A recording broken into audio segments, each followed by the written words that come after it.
Hello, friends, and welcome to Bottled and Bond, a discussion of the James Bond movies and lore alongside spirited companions. I am Mike Scott, and I have been watching James Bond movies for nearly 30 years, but have never really taken a deep dive into the history and lore of this film franchise. So, alongside my friend Charlie, we're going to delve into each of the 25 Eon-produced movies. During this episode, we will be enjoying a beverage or two that would pair nicely with the movie. Today, we will be discussing the 16th movie in the franchise, 1989's License to Kill. So find your cigarette case, prepare your favorite cocktail, shaken not stirred of course, and leave your hat at the door while we ponder this question. Is this Q's finest hour? This is episode 0016, License to Kill.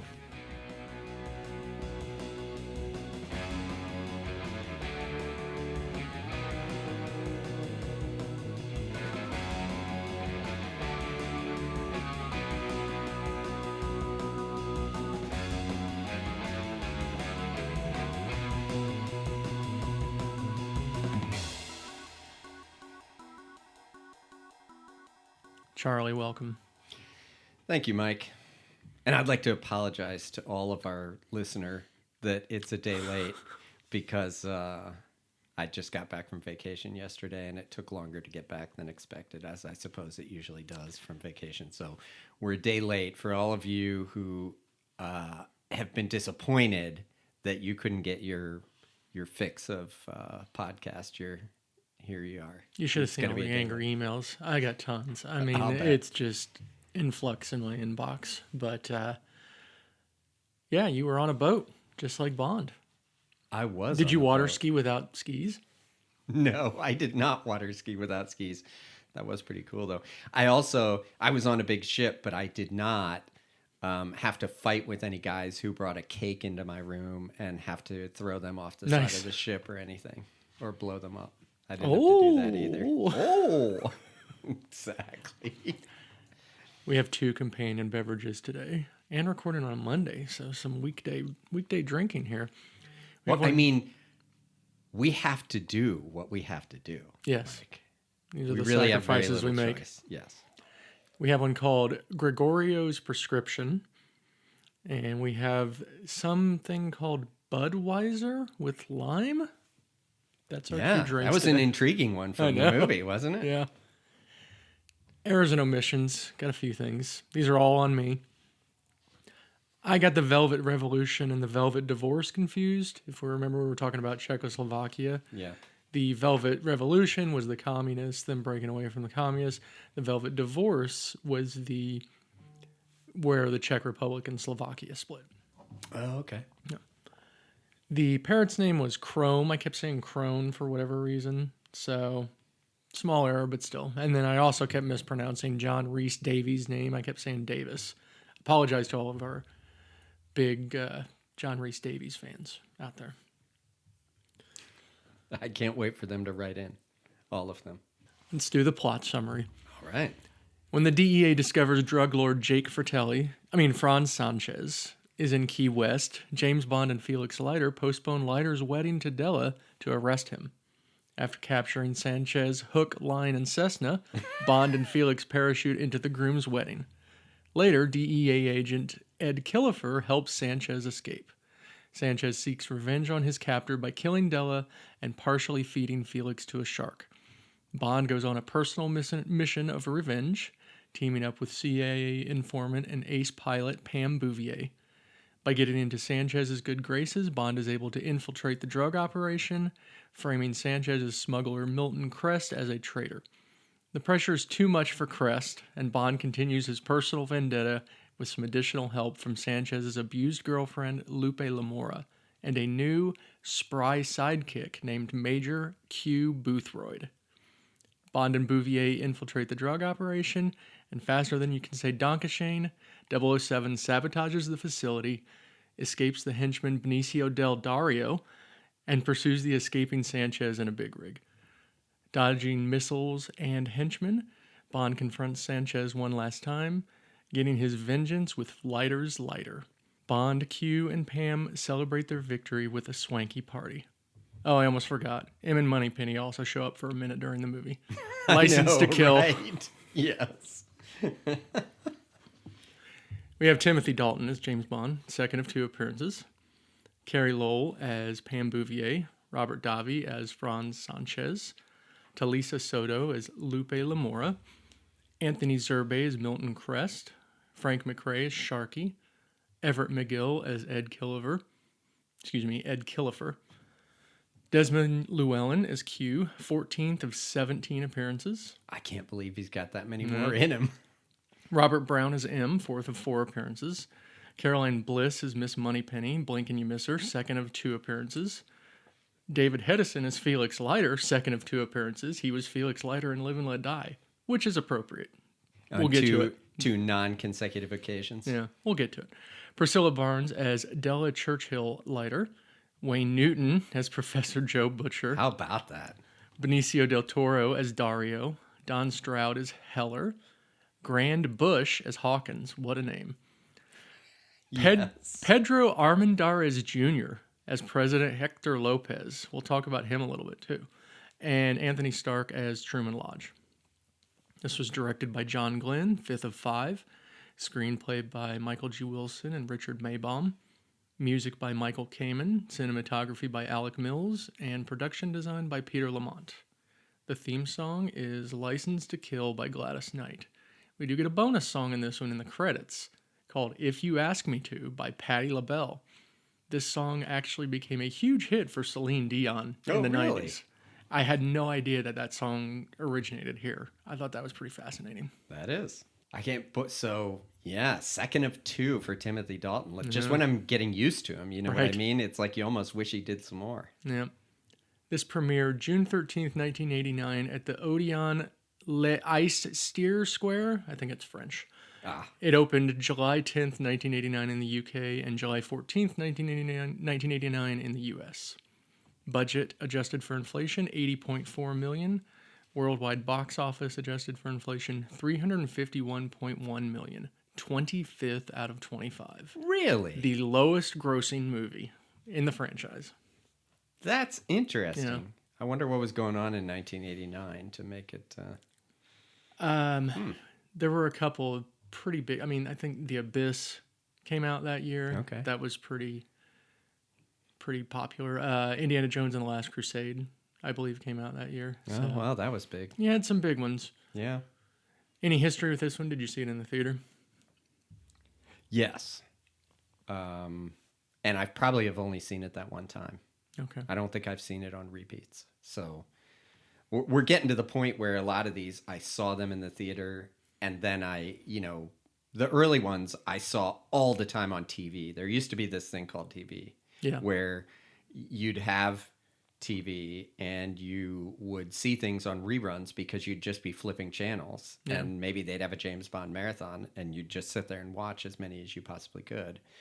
And we're getting to the point where I would have watched these things in a theater and then not necessarily, there was no streaming and everything. So it would have been harder to watch them afterwards necessarily, but... It's funny, I'm getting to the opposite point where after this one, it's going to be the ones that I am the most familiar with. Yeah, well, that'll be interesting. Let's do our scene-by-scene breakdown. So we start off in and around Key West. We see this spy plane is tracking someone headed to Key West from Havana. Bond, Leiter, and Sharky are on a bridge in Key West, very famous bridge. You can also see it in the movie True Lies. They're heading to Felix's wedding to Della. And this is, like I said, David Hedison. He was in Live and Let Die. Okay. And as Felix Leiter. And this was the first one since. So that's the only Roger Moore Felix Leiter movie was Live and Let Die. We have a Coast Guard plane that's flagging down Felix while they're in the car going to the wedding. And they tell him that they know that Sanchez, this drug lord, is in Key West, and so they want to go arrest him. And Bond insists that he has to tag along, so they leave Sharky to tell the bride that the wedding is going to be late. In a pretty sweet Rolls-Royce limo. Yes. So we have this villainous-looking Fratelli brother, where he goes into this house, and he catches his woman cheating, orders her lover killed, and then proceeds to whip her with an iguana tail. That's Franz Sanchez. He is played by Robert Davi, who, of course, I know from the Goonies, hence all my Fratelli references here. He was one of the brothers, Fratelli brothers. were those bad guys in Oh that my movie. gosh, Charlie. Yes. Yes. I've seen the Goonies one time. And they had the mom from Throw Mama from the Train. Oh, She was okay. their mom. So Sharky has to stall the wedding. Della is his fiance. That's played by a lady named Priscilla Barnes, who I best know from the movie Mallrats. But you might remember her from Three's Company. She was on Three's Company for several years. Yeah, yeah. I watched many iterations of Three's Company. Fun fact, when our son Matthew was born and we would have to be up all night, Three's Company is what was on one of the channels. And we ended up watching lots of reruns of Three's Company in the middle of the night. I don't know if I've ever Great seen a times. full episode, to be honest. Oh, come on, man. Mr. Roper, Yeah. Larry. So Sanchez, they've got him. They're at the private jet, but Sanchez had jumped off of his truck to escape. So we have Leiter and a couple pretty badass looking DEA agents see that Sanchez isn't on the charter plane, so they go off to try to find him. There's an ambush by some thugs in a Jeep that has the Lupe Lamora, which is Sanchez's girlfriend, that just got beat with the iguana tail. Bond takes out the Jeep, tries to assist the lady. She doesn't really want anything to do with it. No, she's not having it, is No. she? Yeah. But we see Sanchez escaping in a small plane. So Bond and Leiter decide to pursue him in a Coast Guard helicopter. Do you think that could catch up to a small plane? I think it's possible. Yeah. I'll bet those helicopters they were in are pretty fast, but I don't know. That I should have looked that up. I know this is your favorite part now. So Bond is dropped onto Sanchez's plane, puts a hook around the back tail. Now it did look like they did a real stunt with somebody dropped onto that plane, didn't it? They did. They it did. looked scary. Yes. But they hook the plane. The plane then goes vertical, and Bond and Felix parachute down to the wedding. Perfect. It's perfect that the plane was right there by I know where the everything wedding was about right to take there, place. wasn't That it? was very nice. Well, I kind of wondered exactly how you land with that plane. I thought it was funny. He puts the thing around the plane and then he yells, "Take the load" to the pilot, which apparently is an actual thing that you say. Oh, really? In a helicopter like that when you are hooking things onto that winch. So I'll give him credit for that. But it was kind of silly looking. Yeah. And how about the smirk that Sanchez gives? Like when he's in that plane getting away and he thinks he's getting away, he just gets this smirk on his face because he outsmarted him, and then he gets caught. He's quite the villain. And the movie's over. Yeah, that's it. We get our opening credits. License to Kill by Gladys Knight is playing. And I felt the vocal was like way louder than the music for this one. It was really weird. But Yes, it was. I watched the 4K of this. I don't think that was very censored in several parts of those opening credits. Yeah, some of the women Yeah. weren't as silhouetted as they could be. Yeah. Yeah. So now we go to the Coast Guard detention facility, and this is where DEA agent Ed Killefer is interrogating Sanchez, who says there's a standing reward of $2 million for anybody that rescues him. Ed Killefer is played by a guy by the name of Everett McGill, who many people will best know from the show Twin Peaks. I've tried to watch Twin Peaks twice now. I've gotten about 10 episodes in. I forget his name, but he's a pretty prominent character on it. I forget the character's name, though. But he's the DEA I've agent. never watched that show. And then we see Bond talking with Della. Then we see Leiter talking with some mysterious woman who leaves when Bond arrives. Yeah. We'll What's get to that her. about? We'll get to her. Yeah. Bond and Felix chat. Then Killefer comes in, meets with Bond. We do see Bond puffing on a cigarette for the first time since the Connery days. Yeah. After cutting the wedding cake, Killefer... Okay, Yes. the bride has to cut her own wedding cake and then carry it outside to the reception. I mean, there's nobody who like takes it outside for her and then cuts it up. I mean, I knew I you guess do the not. first cut, but by the way, one thing I missed Yes. mentioning, when they land that plane and they parachute in, when they parachute into the wedding, did you notice they get there and I'm like, why don't you release the parachutes? Did you notice in that scene that two bridesmaids go behind them and carry the parachutes like I they did do see with that. the bride's train? I did see that. That was funny. That was funny. I mean, it's a little over the top funny, but it was funny. Yeah. We see Killefer locking Sanchez into the paddy wagon to take him wherever. Okay, did you hear one weird thing, depending on what your audio is like, is there's a bunch of background, like reporters yelling questions at him. Did you notice any of those? There's my favorite one I wrote down is, "Are you really Colombian?" I don't remember that. They That's funny. yell some pretty silly, very silly reporter Yeah. questions. Mike, I wrote that down in my book. I'm taking notes now. I got this book Wow. from work, and I'm taking notes in the book so that basically, instead of random pieces of scrap paper now, my notes and thoughts on these movies can be preserved such that, I'm looking forward to seeing them in a glass case someday. well, someday I figured we can auction this off for charity, right? When we're famous enough. Not charity. Come on, are you Well, kidding? but we'll be rich enough from the proceeds of the podcast. We'll see. that Okay. we can auction it off. But I do have other great insights in here, such as drives truck off bridge. That's the type of insight people will get when they purchase this book at auction. Awesome. Speaking of which, So we have some dancing at the reception. Leiter gives Bond a personalized lighter. I just think that's hilarious every time. It is funny. What a gift. Yeah. Although now, I mean, I guess that would be a cool gift because, that would go well with our Monte Cristo cigars that we recently tried. Oh, right. We have to mention that. Figured we'd throw that in right there. We had some Yeah. Monte Cristo cigars. Kilifer's in the van.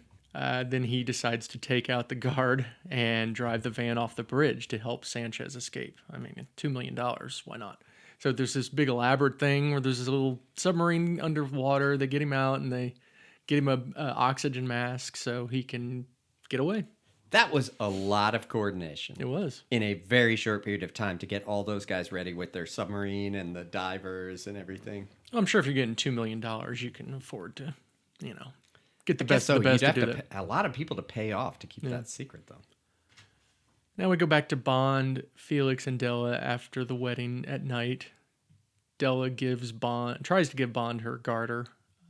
He didn't really want it, and this is where they kind of mention Countess Tracy again. So she's still in this continuity. 20 years later. Yeah, he was married. And it's funny, Bond has barely aged at all. Right. So Felix and Della go in to consummate their marriage, but unfortunately there's several thugs in there to stop them, including a very young Benicio del Toro. He looked good in this. He's like 22. Oh, wow. So now we have Kilifer and Sanchez hiding out. They're at Milton Crest's headquarters.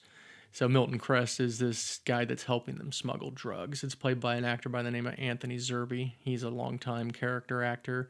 You probably would see a movie credit and be like, oh, yeah, that's him. He's been in all kinds of those I things. know when I saw him, I immediately recognized him. The thugs then bring Felix in, and we get Jaws the Return. Because Felix is fed to the sharks, but only one of his legs gets eaten. And this is directly from the Live and Let Die book. Yeah, I thought that was fascinating. You mentioned that was the last time Leiter was in there with Roger Moore. And it just so happens that, it was Live and Let Die. And Leiter does get his partially eaten in that too. Yeah. But no wedding. Next day, Bond is at the airport, and he asks the concierge at the airport what's going on, and she tells him about this famous drug lord escaped. So Bond immediately leaves the airport, goes to Felix's house, where he finds Della dead and Felix in a body bag. And he thinks he's dead at first too, but then he realizes he is not dead. Okay, did you notice at the airport, he parks his car and talks to the ticketing agent? Mm-hmm. He just left his car at the front of the airport. There's no parking in the white zone. There is the red zone is the red zone is for passenger loading and unloading only. But he just, I guess he's just abandoning the car. It's okay. He's just abandoning it. Exactly, in front of the airport. But it is convenient when he has to turn around and run back out. The car is still right there. Yeah. And he just hops back in it. But I guess he wasn't going to take it back to the rental car place. I guess not. Felix had a note pinned to him that said he disagreed with something that ate him. And that's the direct quote from Mr. Big in the Live and Let Die book. Yeah. Sharky arrives. They say Felix lost one leg. The detective that was talking to Bond and Sharky seemed like a real jerk. He was very flippant about the fact that this CIA guy just, was almost killed by a drug lord. And his wife was killed by the drug lord. And we're not going to do anything about it. Well, there's nothing we can do now. Yeah, so Bond and Sharky, they just decide that they're going to go shark hunting on their own since the DEA is dragging their feet. Bond is in his Universal Exports role and visits Milton Crest and inquires about transporting a great white shark. Bond then, we go later that night, Bond returns to Crest's facility and we see the Shark Hunter 2 going out to sea. And Jaws is in Crest facility. Jaws is trying to get one over on Bond, so we almost have another Jaws attacking Bond in a Bond movie. So,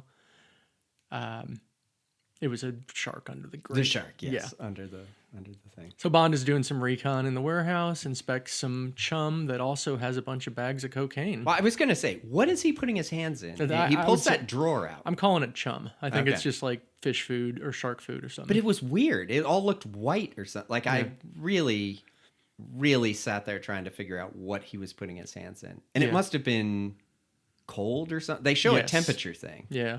Right? And then when the guy attacks him, he flips him over into the thing perfectly and closes the door, which is a good maneuver. Well, before that, though, the guard's there, and Bond, he picks up some of that chum and just throws it in his face. I mean, he throws some chum, honestly. Yeah. This has been another segment of Mike quotes Austin Powers with something that gets thrown in a Bond movie. Now we have another guard that starts firing. Bond hooks the guard and drops him into the electric eel tank. That was pretty good. That's a good way to take someone out, The Countess Tracy was like, could that really happen? And I looked it up, and yes, that you could really be electrocuted by one of those eels. Very, very strong electricity. Yeah. I know. That's a good way to take a guy out, though, drop him in the eel tank. But it was nice how he put that hook up there and, hooked the guy's belt or whatever from down below. Yeah. Killifer shows up, holds Bond at gunpoint, directs him over to the shark enclosure. Ironically, Bond is rescued by Sharky. Sharky comes in and helps him. So then they get the one up on Killifer. He gets dangled over the tank. And then Bond gives him his money and he falls into the shark tank and is eaten. And Sharky has a good quip here where he says, "What a terrible waste of money." Yes, that was good. Next morning, we have Bond meeting with DEA agent Hawkins. He was one of the guys on the helicopter earlier. And basically, the DEA doesn't want Bond snooping around and stuff. So they escort Bond to the Hemingway house. And this is where we're going to stop. Yeah, they force him, right? Yeah, this is where we're going to stop and do our first drink, Gregorio's Prescription.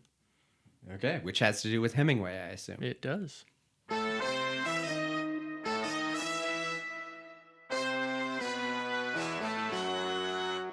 We are back. We have our drink. And the "We're Back" music is done. Yes. It's called Gregorio's Prescription. So this has an ounce of honey syrup, which is just a 1-1 mix of honey and water, an ounce of lemon juice, 4 mint leaves, 1 ounce of Papa Pilar Blonde rum, which has the embossed Ernest Hemingway signature on it. Wow, that's very specific. And 2 ounces of sparkling water. Cheers. Cheers. Presented very nicely, by the way, by Tracy. That's good. That is good. I like the lemon a lot. I like the lemon, and I like the little sniff of mint you get as you drink it with that mint leaf on top. You can definitely get the honey in there too. So this was a drink. Yeah, that's nice. Concocted by a guy by the name of Gregorio Fuentes, who was a longtime crew member on Hemingway's fishing boat, which was called the Pilar. So we're having Pilar rum. All right. Fuentes was also likely one of the inspirations for the character in Hemingway's book, The Old Man and the Sea. You ever read that one? I haven't, but I feel like I should. I mean, Have you read it? It literally takes less than an hour to read. Oh, it's really? very short. Wow. We see a bunch of cats in the Hemingway house, and the Countess Tracy was kind enough to tell me these are polydactyl cats. They have thumbs, apparently. They got six fingers. I've been to that house on Key West, and I've seen the cats. Oh, It's nice. pretty cool. Yeah. M is there to chastise Bond, orders him to quit this little vengeance thing and get on with, with his spy stuff. So Bond resigns, loses his license to kill, and he's about to take his gun away. But then he attacks the guards. But before he attacks them, he has a great quip. Then I guess it's a farewell to arms. Do you hear what M says to him when he says he's going to resign? He says, "We're not a country club." Yes.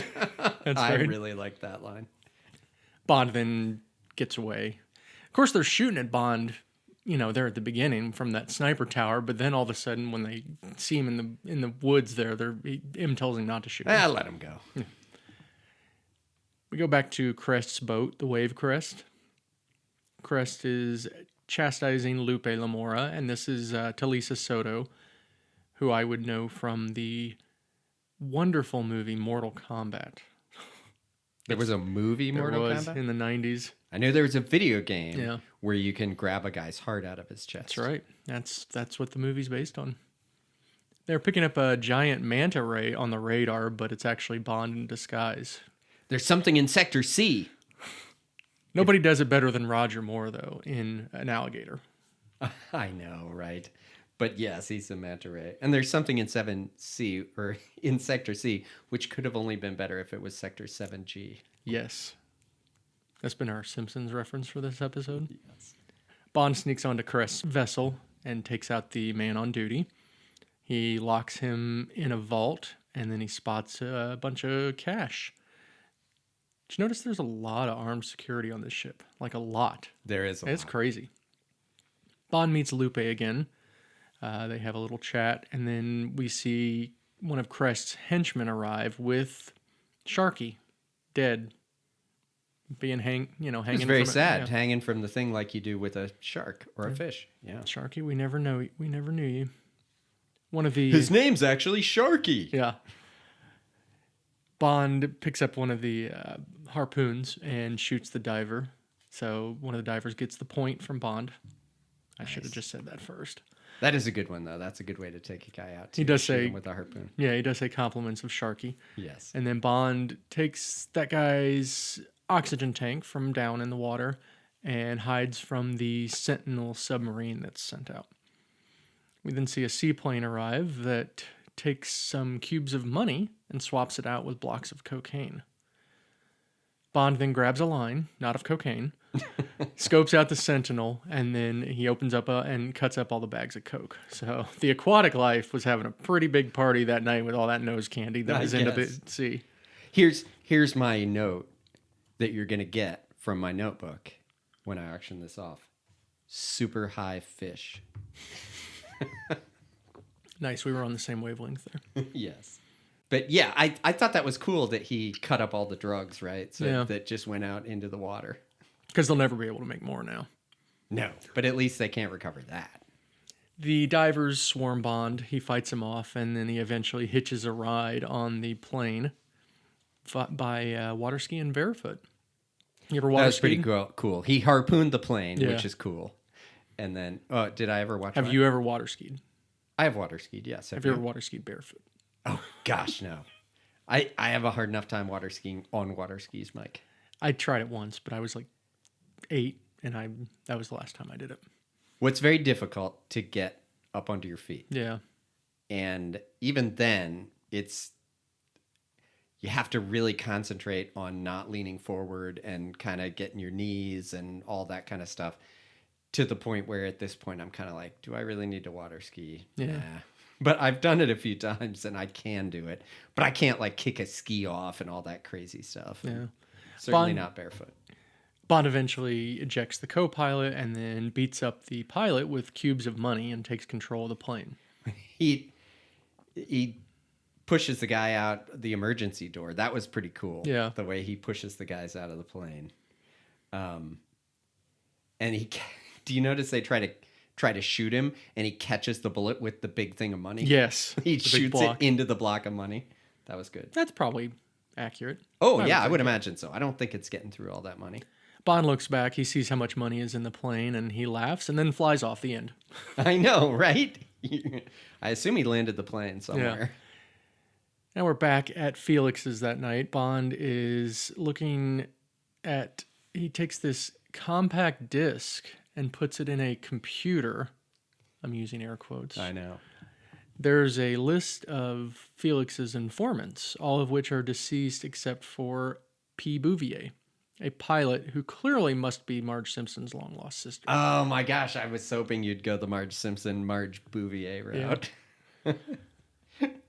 maybe Patty and Selma were actually triplets. There you go. She was just the one that got away. She was the one that got away. Exactly. Bond sees that this informant's supposed to be meeting with Felix at a place called the Barrelhead Bar. Did you notice, though, he puts he had a CD, but when he puts it in, it brings up like a text user interface. Mm-hmm. It's hard to think back to 1989 to think about like what things really would have been like, but I think I think actually a CD would have been pretty advanced for the time period, but the text interface would not. Bond arrives at the Barrelhead Bar, and we were actually going to do our next drink at the Barrelhead Bar because this is where it happens, but we'll postpone it until a little bit later because, I mean, it's just Bud with lime. So is it a strip club? I don't know. I think it's There are the women dancing on tables, and they look so. like they might strip if this were an R-rated movie or whatever, but they're not. But I couldn't decide if it was. That all goes back to the battle that the producers had with the censors to get this to PG-13. So maybe that's They're like, why. We let you have the opening credits, dudes. Yeah. Right? We're not letting you have this. So this is where he meets Pam Bouvier, who's played by Carrie Lowell. She probably is pretty well known for Law and Order. I guess she was on there a lot. She was also previously married to Griffin Dunne and Richard Gere. Really? Yeah. Griffin Dunne is in a great movie that I'm going to make you watch called After Hours. Okay. Because I know you've never seen that one. I have not. Dario comes in and confronts Bond and Bouvier. Bouvier's got this shotgun that she points at his crotch, and he just is kind of laughing it off. We eventually get into this ridiculous bar brawl where Dario brings a knife to a gunfight and then brings a pool cue to a gunfight, and there's just everybody's fighting. Missed opportunity to have two Girl Scouts knife fighting in that scene. I was so disappointed. I did like how she asked Bond if he was carrying, and he pulls out his pistol, and she just like laughs. Yeah. And then she shows him that like shotgun or whatever she had under the table. Yeah. But what I noticed was the 2 Bud Lights with lime, $3.50 for the whole thing. I don't think there were Bud Lights with lime. Oh, they sorry, were Bud Heavy. Bud with lime. We did get Bud Heavy. Bud Light probably didn't exist. Yes, Yeah. you're right. Bond dodges a swordfish. Bond and Bouvier eventually. Swordfish was hilarious. Yeah. And then he says, touche. Yeah. Bond and Bouvier do escape, but she gets shot by Dario as they're going out. They blow a hole in the side of the bar to get out onto the boat, which he did have him park stern in. He did say that. Yeah. Yep. That wasn't foreshadowing at all. I know. But why would she turn her back to that hole in the bar instead of continuing to point at the bar and shooting into it? Because she does get shot. Yeah. Fortunately, she has on Kevlar, so she does. She's fine. So they're riding away on the boat, and the boat eventually runs out of gas. And it's funny. It's amazing how often you tap the gauges and it doesn't fix anything. Right? I know. People do that on planes constantly in these movies. Yep. They discuss getting some more intel on Sanchez, and Bond eventually says he's going to hire her to help him. And not because she was an Army pilot, and she's been into the toughest hellholes in South America. Yeah. What do you think an Army pilot's doing in hellholes in South America? Who knows? In the late 80s. Covert I can't imagine. Drug operations, maybe? I don't know.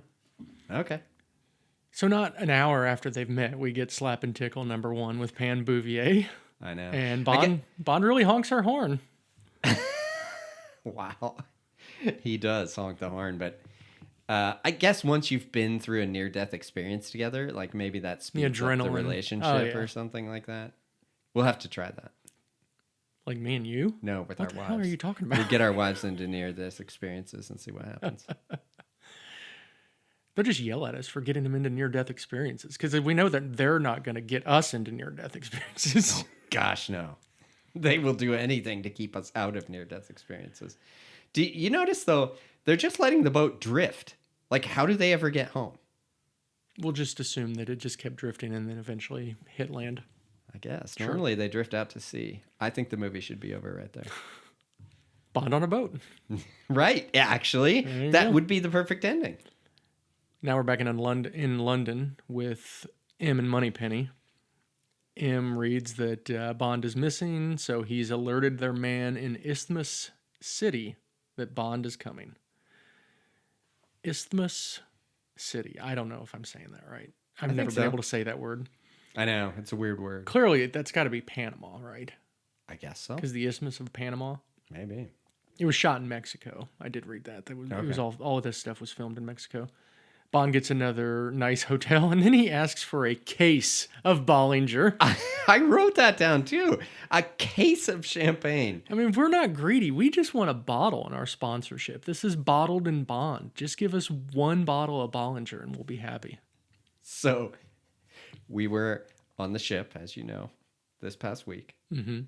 And we sat down in one of the areas where they have live music. And I sit down next to this guy, and he's like, "Hey, we got this bottle of champagne. We don't really drink champagne. So would you like this?" I'm like, "I guess so, right?" And the guy gets up and leaves, and I told Becky, and I'm like, "I wonder if it's going to be worth putting this in my luggage and taking it home. I'm not going to drink it right here." So I looked it up. And it was worth $5.99 at Total Wine. So nice. I was needless to say, it was not a Bollinger. No, and it was not going to be worth it to bring it back. So Bond tells Pam that he can go undercover with her as his executive secretary. That makes her real happy. Yeah, it does. This is 1989. Yeah. Bond heads to the Banco de Isthmus to make a deposit of almost $5 million. We get a brief little snippet with Sanchez's financial advisor by the name of Truman Lodge, and he's giving some businessmen a tour of the bank. You want to know? Back to my notes. Yes. Here is the gold that you will get in this notebook. Dork explaining operation. He was a dork. He was. And we don't even know what to do with all the money we get so much, right? Our biggest problem is dealing with all that money. Yeah. I'm like, oh my gosh. I should say that Bond did tell Pam, gave her some money and told her to, dress the part and stuff. Yeah, so she gets some clothes and stuff, yeah. She does a good job as the executive secretary. Because she arrives in the office of the bank manager looking very more secretarial. Bond does quite the double take on her. Yeah. And then Bond tells the bank manager Did she get her hair cut off, or was it always that short? Okay, so she was wearing a wig for the first shots.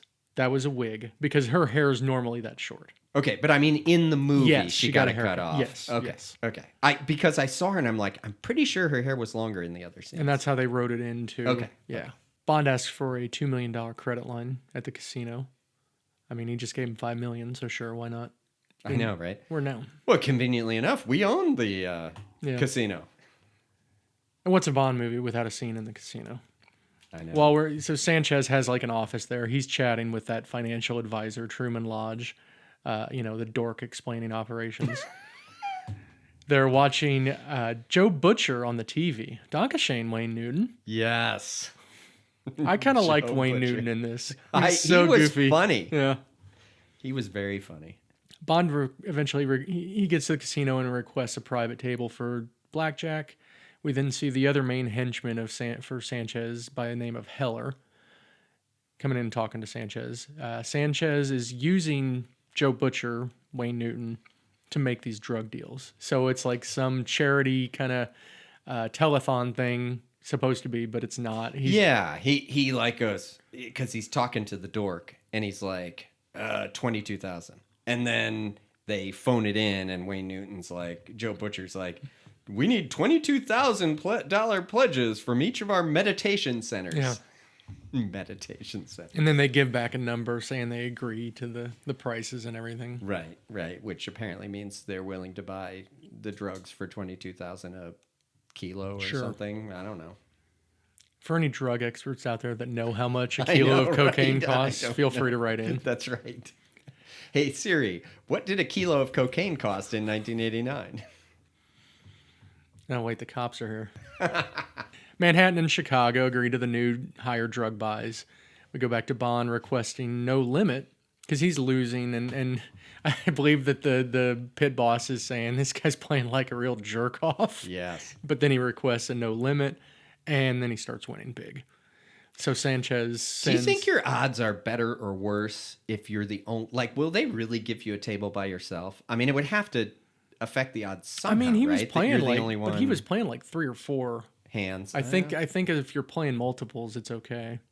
That's for the casino. Okay. And by the way, we haven't mentioned that there's a lizard That's right. Sanchez's on Sanchez's iguana. shoulder the whole time. Yeah. Yes. Was it a real iguana? Did you Yes. do any research? I didn't do not much, but they were talking about it. And, Okay. And Robert Davi was talking about how interesting it was to work with the animal. Work with a lizard on your shoulder the whole time? An iguana? That was kind of funny. Eventually, Lupe comes down to deal to Bond. I guess this means that she knows how to deal so that he won't win anymore. Bond then orders some weird drink called a medium dry vodka martini, shaken not stirred. Huh. Missed opportunity. We should have had that one for a That's right. companion. I know. I beverage. think that's the first time that's come up, isn't it? Lupe actually warns Bond to leave.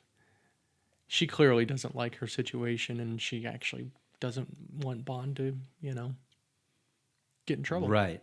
I know. You can't really tell what her angle is exactly. But I suppose she feels trapped. Yeah. I guess if you try to have an affair with a guy and then your boss shows Your up drug and kills the lord boss. guy, Yeah. you figure, I guess getting involved with somebody else isn't a good idea. Bond actually does leave because he's got his whole plot with Sanchez. Right. And we see that Pam gets the martini and then drinks it and then makes the most disgusting face. Like, how Yes, can he like, how possibly gross like is this? that? Yeah. No, I'm sorry. Bond goes up to meet with Sanchez. This isn't when he leaves for his little plan. So Bond and Sanchez are talking. They have their little standard villain Bond banter. Then Bond and Pam leave the casino and they discuss Bond's inability to take Sanchez out.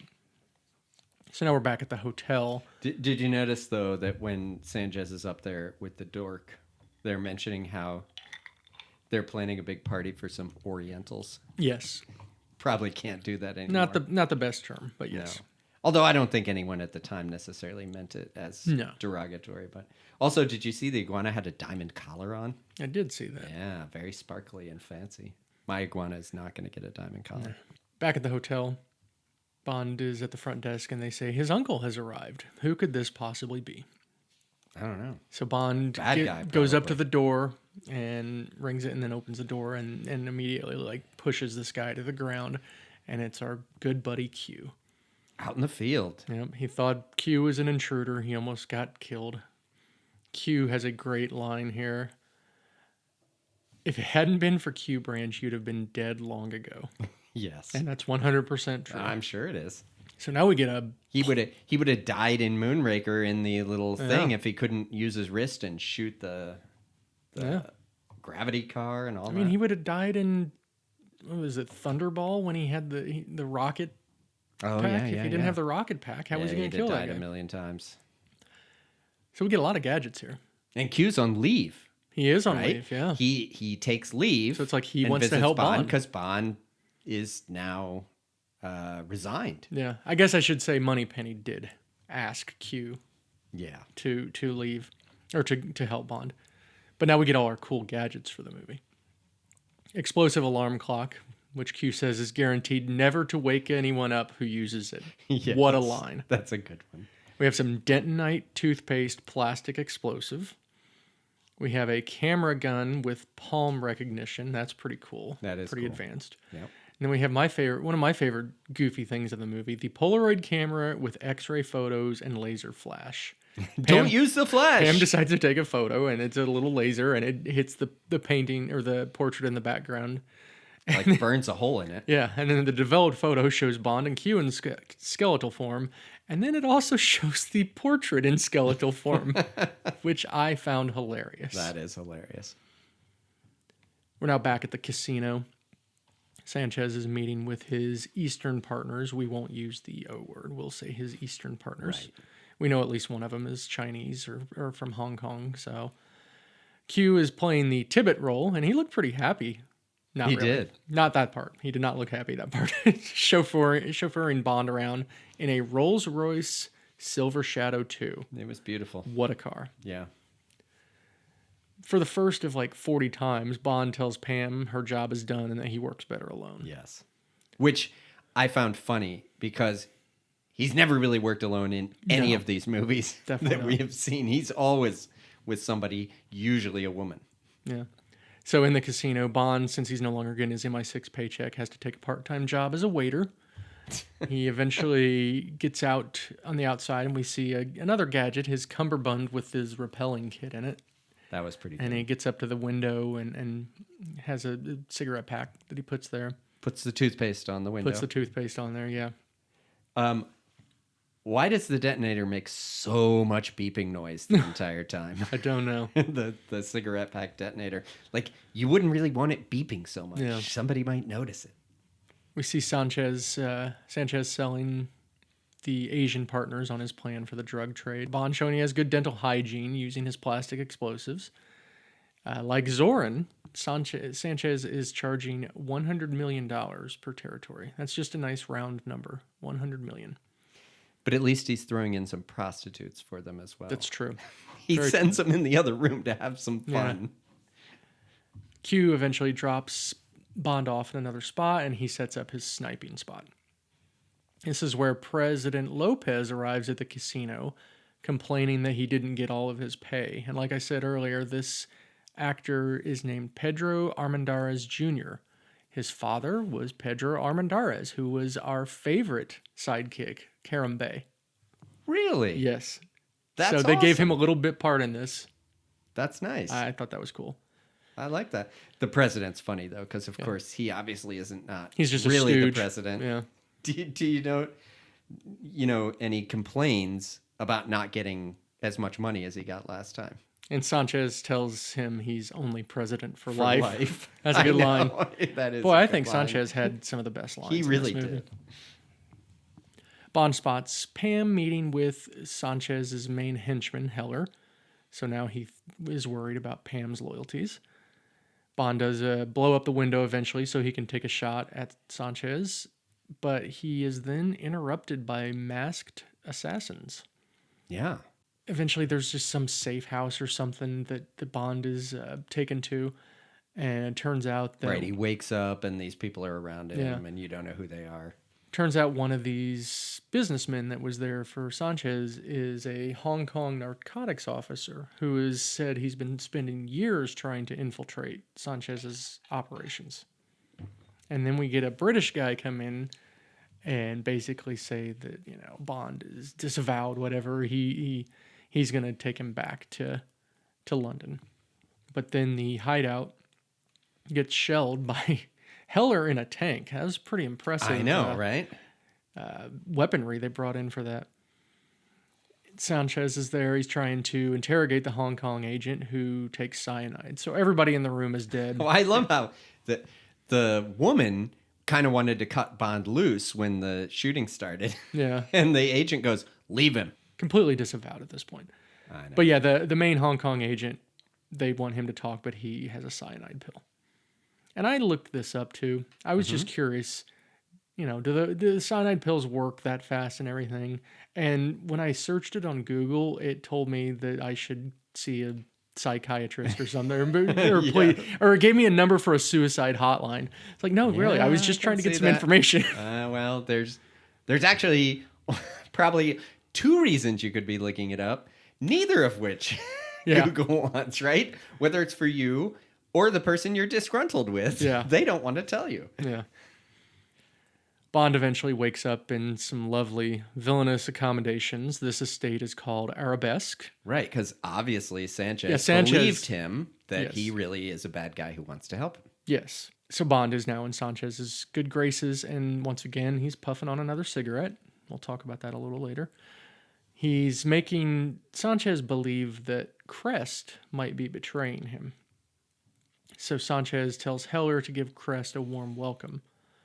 Then we see, and Bond's got to get out of there because he's got to get this, set up this plan in He motion. took that little tram up the mountain Yeah. to his room, right? Have we gotten there yet? Almost. Okay. I mean, Lupe, so when they first got there, he showed him that, but then Lupe's helping Bond escape Sanchez's Right, estate. but Lupe takes him up there to, so up that cool tram Yes. to your room, which would be awesome. Well, And it what do you was mean would be? Our palatial estates both have those. Well, that's true. They're called, just so I want to say the word, they're called funiculars. Nice. Yeah, I looked that up. I'm proud. And I wanted to point out the very sweet white TV that's in Bond's room up there. Mm-hmm. Very 1989, super advanced white TV. Watch it next time. Probably weighed 5,000 pounds. Yeah. We see Bouvier and Q waiting for Bond to return.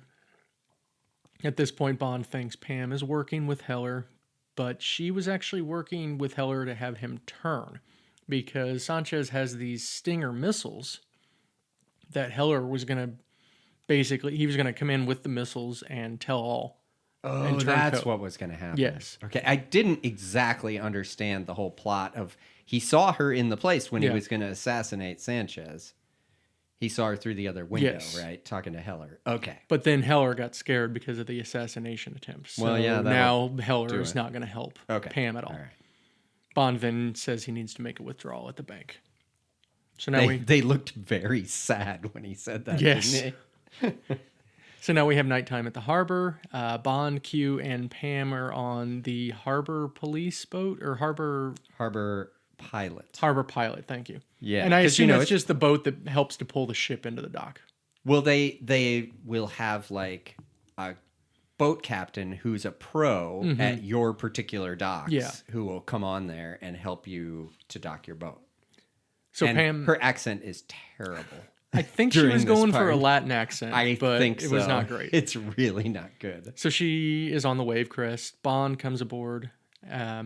She just completely botches the whole thing. It's like, wouldn't you be wondering what the heck's going on when you have this person that comes on and then just crashes the boat into the dock? I know, but they all go running, and then she Yeah. goes down and opens up the bottom of the boat, Yes, and then she takes her clothes off. she does. And I read something interesting about this. So her suit that she was wearing, it was like, Yeah. almost skin colored, and they were worried that once it got wet, it was going to be see through. Mm-hmm. So Barbara Broccoli and another like female crew member or something Barbara Broccoli invited her to her estate to swim in her pool in private to see if it did that, and then she hung out with Barbara Broccoli. So that was Nice. cool. Everything there was a bunch of talk about Barbara Broccoli and how awesome she is to work with. Oh, interesting. Yeah. Because she did stuff eventually when there was no more Cubby Broccoli. Yeah, I mean she was on the crew at this point. She Yeah. was like production at this point. Right. Bond gets aboard, like you said. Pam opens up that underhatch so that Bond can swim up in there. Yeah. Sanchez is meeting with Crest. Crest is quite the drinker. He seems like he always has a big glass of something in his hand. Yeah. And Sanchez is definitely suspicious at this point. We see Bond and Pam putting the money in the vault to set up Crest. Yeah, I didn't understand what was happening at first Yeah. until Sanchez goes down there, and then Because he's got his two henchmen that are looking around and stuff, and then they Yes. see the money in there, so they go get Yes. Sanchez, and as a sign that Crest had double crossed him yeah, and kept the money. Sanchez And- sees all the money, Yeah. and at this point he puts a lot of pressure on Crest at this point. Boy, that So was Crest is in ugly. this. Is that for like if they get the bins? What's that called? Depressurization Yeah, chamber. I think so. It did look much better than when Kananga exploded, though. Because Crest's head, Yes.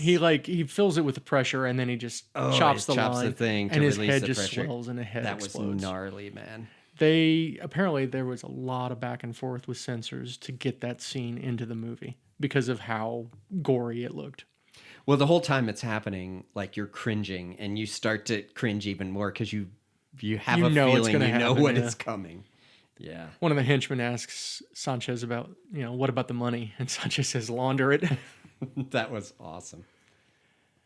Once again, Bond tries to send Pam and Q away because he works alone, even though he's been getting help this whole movie. I know he never works alone, and he would have been dead by himself by now, but We're back at Arabesque, Sanchez's palace, and Bond gets back there and is asleep in the Right. room, and Sanchez brings in money and thanks him for the info. And now Bond hints to Sanchez that there may be more than one traitor, so he just keeps planting those seeds. Yeah. He does a good job.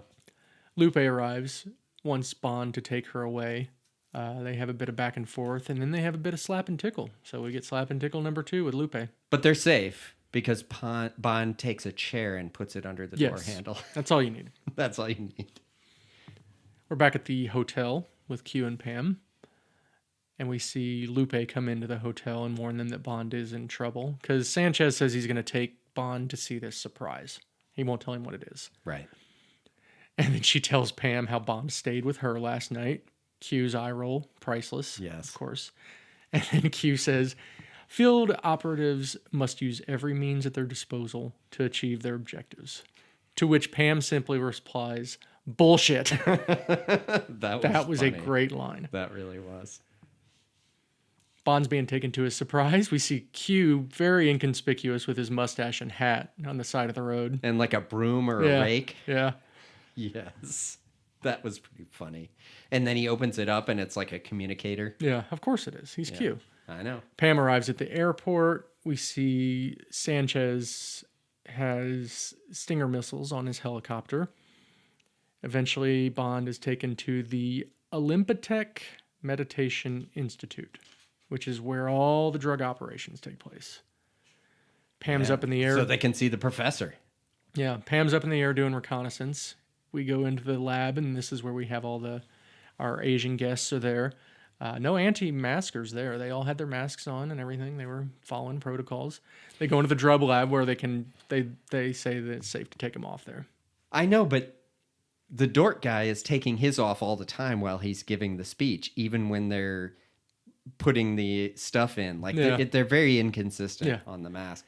But what I loved was, right, of automatic doors, the automatic door that opens up in the ground for the helicopter to land in is pretty awesome. I read how they did that too, because obviously they didn't build a big thing. So basically the helicopter just they built a thing that would lift up like that. Oh, and the helicopter landed angles and behind everything, it. they made it look, Okay. still pretty cool. That was pretty cool.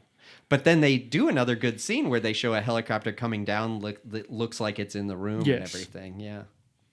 You can't just land and walk into a building. If you're an evil guy, right, you have to have the big door and land inside because it's much more complicated. Yeah. You can't just like land it on the ground and walk in a door. That's no good. Sanchez arrives, shows everybody how they're able to get these drugs over to their country. The drugs are they're dissolved in gasoline, so it's undetectable. And then it's reconstituted with another chemical. Yeah. And I don't remember if he said it at this point, but he says it at some point. And the gasoline's on the house. So they get to keep the gasoline and the cocaine. It's a gift for you. Yeah. Pam arrives with a huge bag of cash for Professor Joe. So Professor Joe gets to meet Pam. She does a good I'm from Kansas little, and I just wanted to bring him some money thing. Yeah, I mean, it's just like Randy Quaid meeting Wayne Newton in Vegas Vacation. She's very overwhelmed at meeting Professor Joe. She is, and she wants the tour. Yeah. Sanchez's oh, okay, I already talked about that. Sanchez's chemist shows the investors how the coke is reconstituted. We go to some weird little hut thing, and Professor Joe is trying to seduce Pam. She says he takes her in there, he closes the door, he locks it. You know where this is going. She says she has another surprise for him and lifts up her dress and pulls a gun on him and gets his keys. I meant to write it down. He says just some silly little line right there that he's just like, I'm caught. Oh, well. I know. He just goes with it. He just I think looks he says so happy the whole time. I think he says, "Bless your heart." He does. Yes, bless your heart. Yes. We're back in the lab, and Bond is done trying to pretend, I guess, because he just decides to sabotage the lab and sets it on fire by throwing some chemical that causes a fire. I did wonder, like, why was Sanchez lighting something on fire in the first place? But, We go back to Pam, who did drink the Kool-Aid because she's now wearing her nice cultish robe. Nice. And we see Bond getting put on the conveyor belt. Very, very drawn out scene on the conveyor belt with Bond.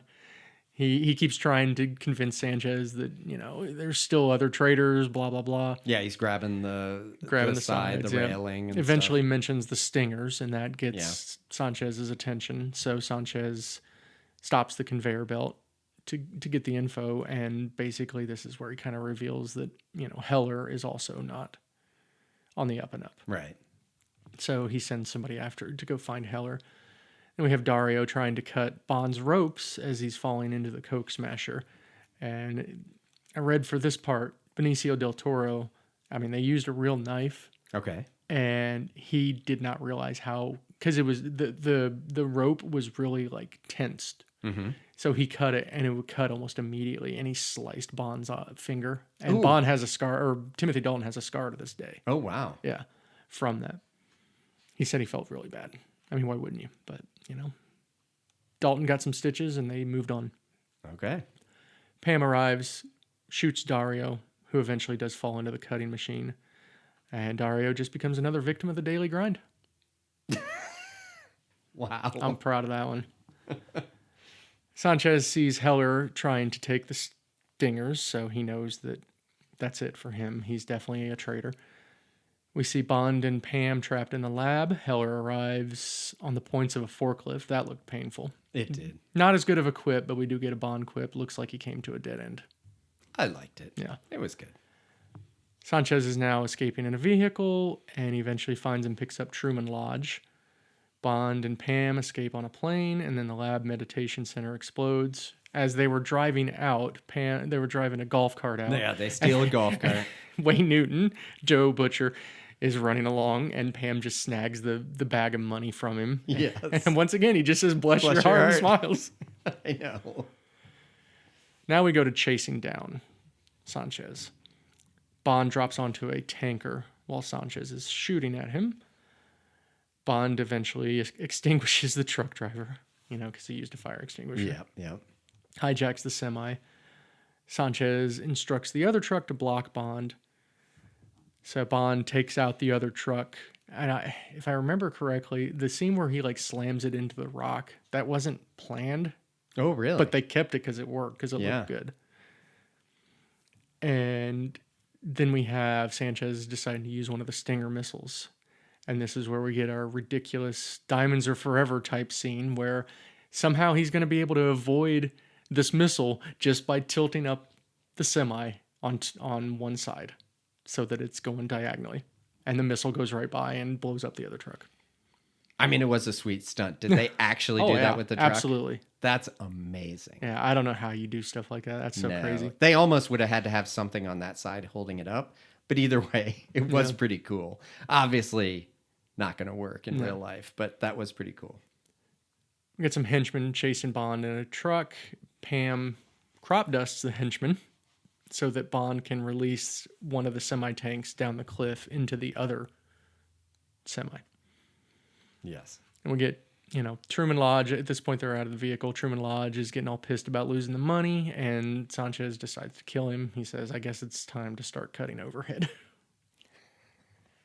Here's what I've written down in my book. Sanchez kills nerd. We got dork, we got nerd. Goober, I think, would be another one. Yes.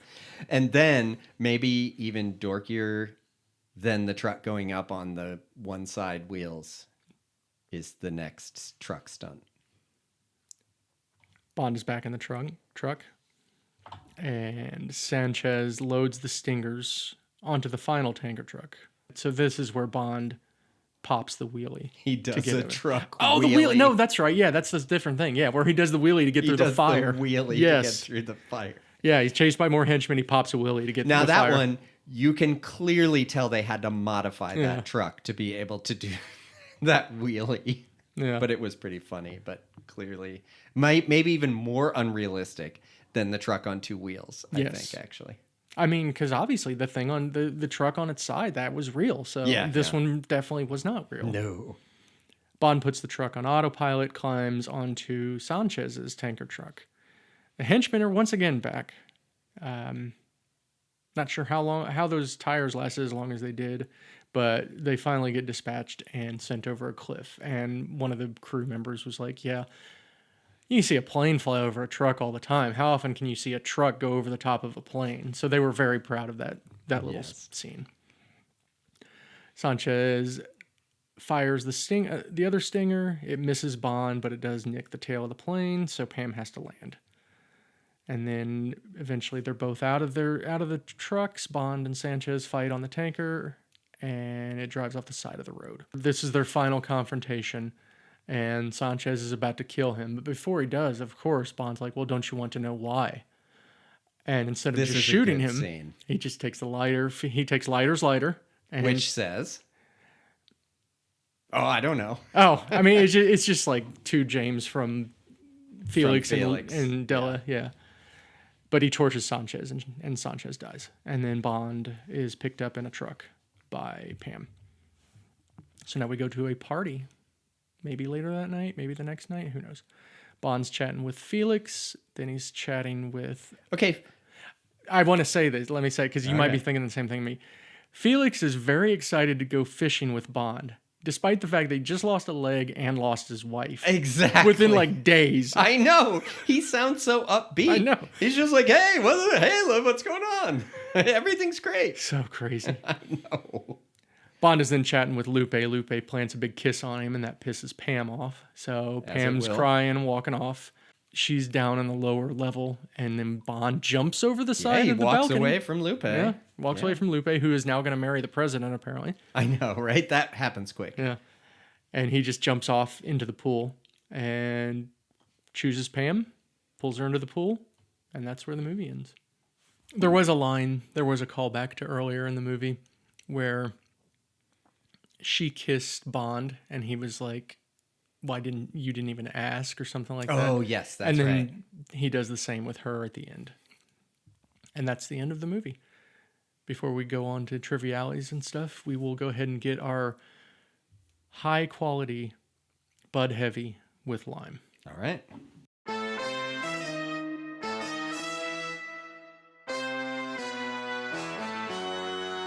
We are back with probably the classiest drink we will ever have on this show. I imagine so. Bud Heavy with lime. Cheers. All right, let's see. You know what that makes me think, Mike? That you're glad we didn't get Bud Light. Yeah, well, why did we have to waste a perfectly good lime by putting it in Budweiser? It's not that bad. At least there's some flavor in Bud Heavy. And actually, the lime floating on top does give it a little lime essence there when you drink it, which is nice. Some would call it the king of beers. I've heard some would. Yeah. That would not be me, but... A couple trivialities in this one. There's a smoking disclaimer in the end credits. Oh, well, it's 1989. And it's pretty funny because, Bond puffs on a couple cigarettes during this one. Yeah. The original script had some of the same plot elements, but it actually took place in China. Interesting. Yeah. But it was still about drug smuggling? Yes. Okay. Interesting. There was significant back and forth, especially in the UK with the censors, to try getting the film a lower rating, despite the extensive violence. Like, I think over in England, in Great Britain, it's like 12, 15, 18. Oh, that's what the rating system is? I think they ended up at 15. Okay. But they were trying for 12. And then obviously we have PG-13 and R. Book comparisons, this is really just based off of some elements from Live and Let Die and a short story called The Hildebrand Rarity, which basically is just Bond working with Milton Crest to find a rare fish for the Smithsonian. But Milton Crest definitely has Sanchez elements. Like, he beats his wife, and his wife clearly wants out and everything. But not with an iguana. Not with an iguana. No, I think it was a stingray. Tail? Yes. Ooh, I'm pretty sure. Yes, it was a stingray tail. that would hurt. All right. Final thoughts and rating. I will say, after the shocker of last week with Living Daylights going to number 1, I will say this one is definitely not going to be number 2. But by the third watch, I did like it a little better. I don't know. I think I wanted more. I didn't like the revenge stuff as much. Oh, really? It was fine. It was just a little too contained. And yeah, Bond is really, really dark in this one. I mean, like, he's murdering people left and right. So, Well, his friend was yeah, maimed, I get and it. the friend's wife was killed. Yeah, I get it. It's just So he has no was mercy different, on this different guy. for a Bond movie. Yeah, it was. But having said that, I'm still gonna give it 4 stars. And ranking wise, though, I am going to put it above A View to a Kill and below You Only Live Twice. So I'm putting it at 12. Okay. So I'll give it 4 stars too. I liked it. And I liked the revenge aspect because he's like really driven, right? And it's the only the only one we get where it's kind of like the, captain tells the cop to play by the rules and the cop goes out on his own. Him with his 5 seconds in this movie. Exactly. So I liked that. I will put it above A View to Kill also, which for me ends up at, I think, 13. Okay. I don't know. Yeah. All right. It was entertaining. Yeah. I did, the second time I watched it, I liked it better. It's one of those, it took me a minute to get used to. One of the most distracting things for me is the music. Especially at the beginning of the movie, it's such cheesy 80s music. When they go to that club, oh, the music is so bad in that club. Oh, that is a terrible song. And even the music that's over, like, before the opening credits, the kind of music that's taking place behind the whole wedding scene and all this stuff, it was loud and distracting. Yeah. And it was not like the ones, who's the other guy? John Barry that did the original ones. Yeah. It just was, but I had to take my focus away from the soundtrack elements that I didn't like in the beginning. I mean, even then it was fine. The last 2 movies just did a better job incorporating the music. Yeah. It sounded of its time, but it didn't sound bad. Mm-hmm. And I should say, like, I didn't really talk about, but like things I liked. I mean, Q was awesome in this. I loved Q. Was really good, yes. This was definitely his biggest role in any Bond movie. Yeah, and he gets a chance to be out of the lab, which he was before, but this is even more. Yeah, and we got... it was good. Great Bond girl. Pam Bouvier was great. Good actress. She was very good. Her acting was good, yes. Great villain. I mean... He was good. He's like a top-notch villain, so we'll have to see where we end up rating him. He looks like, when you see him and he's the drug lord, you have no doubt in the way he acts, and he's got some great lines and he delivers them well. Yeah. So the other one we'll rate on here is the theme song. I don't like this theme song. Got a license to kill. It's still better than Moonraker. Oh my god. It's better than All Time High. It's better than From Russia with Love. So I'll put it at 12, right below You Only Live Twice. Because it's Gladys Knight. She's pretty awesome. She sings it well. Yeah. Right? She's good.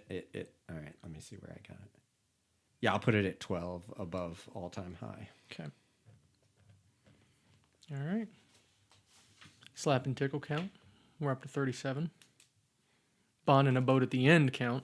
I guess I got to clarify that for you because, yes, he was on a boat. He's on a boat in every movie, I think. But Probably. Bond finishing, so Air, to speak. Boat. Oh, my gosh. Finishing, so to speak. That's still not working. We're on number 9. Okay. We're still at 9. And I honestly can't remember if there's another. I think maybe that ends up being it, but I don't know.